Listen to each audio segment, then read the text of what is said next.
one more addendum of a couple things I forgot.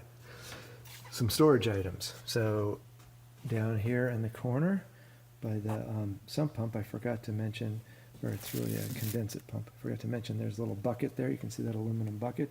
It's a champagne bucket, but it's repurposed for us because that is our filter soaker. So when it's time to clean the filters, which means they're dirty with something, which really never happens because our pool never is always perfectly clean. But if there was ever a reason where we would want to soak it, we have some filter cleaner, which is pretty expensive, but we don't take very much. And we can soak that makes a pink thing, and you can soak the filter in there one at a time. Also, over in this corner, we have a tool that I made here. You can see at the bottom there's some attachment here, and then it goes all the way to the top, and that is a pool cleaner thing that attaches to the shop vac. So you attach that end to the shop vac, and then you can suck stuff out from the bottom using that pool cleaner. And then also I forgot to mention, those are my storage. Oh, and then this guy here.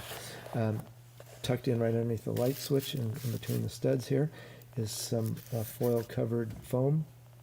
And that can be, in the summer, if it gets too hot in here because of the solar, passive solar heating, we can tape that in, I think it's just these two big bay windows here. We can tape it in there, and you just would tape it at the bottom.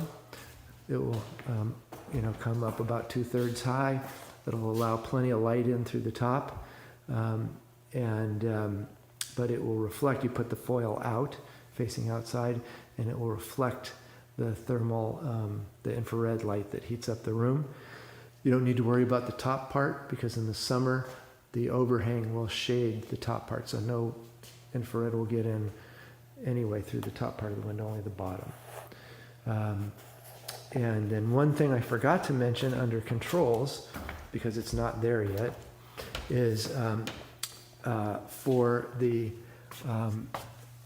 this guy here, which is controlling, remember, zone 2 on here, the logical zone 2.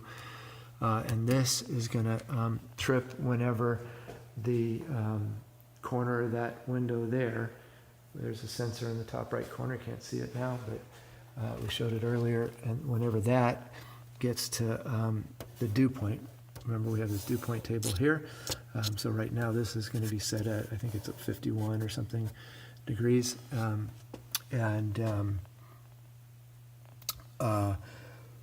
that turns the fan on. However, at night, we don't actually want the fan to come on.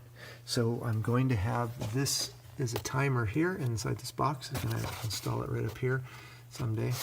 And that will be set so that it will only allow the fan to turn on during the day. Because at night, if you remember, we have thermal shutters for all of these windows here that go over it, and then the air can still come out. Thermal shutter is up on this part of it's up against the window, so the air can still come out and heat the room. But we don't want to just, if we're not heating the room, we don't want to just blow cold air across here and across all of these. And remember, this one we shut this off, as I showed earlier. That one gets shut, that damper gets shut off. So we don't want, there's no reason to blow air in the winter at night when the windows are all closed up with their thermal shutters. So we'll have it so that it only goes on during the day.